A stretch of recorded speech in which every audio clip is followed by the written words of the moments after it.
No one else is talking. No, Councillor Zachidniak's already spoken on the main motion. Oh, Councillor Zachidniak, do you have a question of clarity?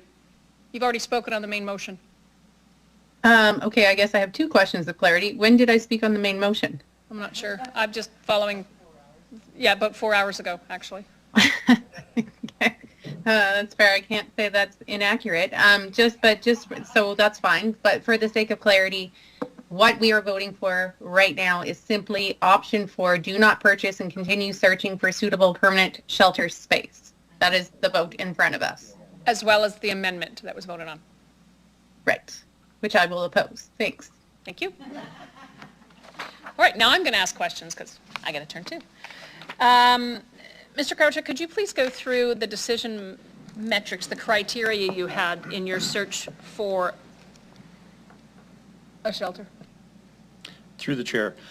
So we looked at the zoning, the size, whether it was on one level or not, the layout, whether it was open, the age of the building, the construction quality of the building, how much renovation was required, what would be required to bring it up to fire occupancy code, again, HVAC systems, which I think I mentioned. Is there remediation required for hazardous materials? A number of those things. Initially, our search was much more concentrated, and because we couldn't find a suitable location, it kept kind of expanding into areas further out from maybe where we had started looking. Sorry, did you have areas of the city within this? I believe you said access to transit, access to services, and those types of things earlier. Right. So initially, the instructions I received were to try and be in the 11th Avenue area. We ran into a lot of zoning challenges on that, where if we were going to build something that was larger than 300 square meters, which is roughly 3,200 square feet, we would have to have the property rezoned. So that was a hurdle, and also, quite frankly, finding the appropriate building in that area was very tough. Okay. And so I understand that rezoning can take up to 6 months. What's the fastest rezoning can happen, considering we vote on it here? I know there's legislative requirements. No, through the chair, I'm sorry. I didn't in terms of notice and whatnot for rezoning, what is the quickest that rezoning can happen? Legally. Ms. You can answer, but maybe Ms. Williams should as well. I would say somewhere between 3 to 4 months. It could take 6 months. It, again, depends on the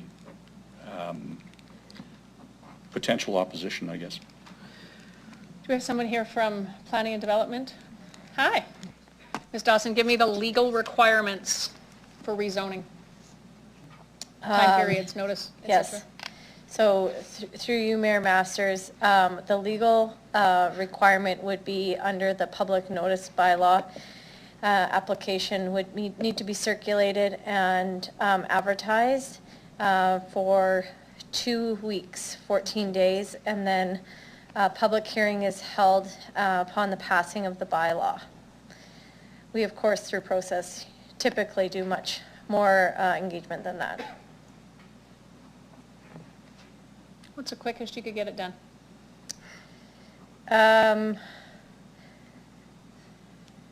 I had estimated probably 3 to 4 months, 2 to 3 months, depending on how much engagement we want to do.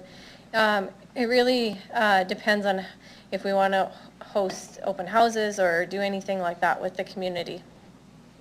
Okay, appreciate that.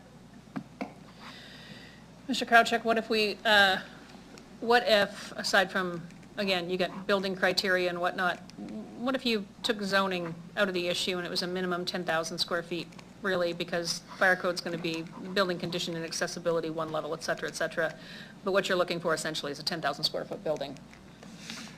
Through the chair, yes, 10,000 square feet on one floor, Okay. ideally. So if you didn't limit it to areas and just went citywide? Certainly, if that's the criteria. I think Councillor Stevens was asking, you know, I mean, you were singling someone else, but you're asking an apt question. What's the criteria? What's 10,000 square feet? That's the criteria, right? One level is preferable, but 10,000 square feet. Through the chair, Yes, certainly that would be the criteria. I guess the other criteria that we had was the location being acceptable to the service provider and to the direction that I'd received. Yeah, but as I was saying to Mr. Slater in the elevator on the way upstairs, I'd rather spend $80,000 on a vehicle to get people to and from their services than put something in the, like, to get a good building, right? Like, there are answers to impediments, but at the end of the day, if we're investing $3 million and the province is investing $3 million, as long as they drive to their current location, as long as they've probably got a few parking stalls, they need 10,000 square feet to operate a shelter. Is that correct? Absolutely, through the chair. Okay. I think any notion that this hasn't been a lot of work, I think you've got the sense that this has been an awful lot of work.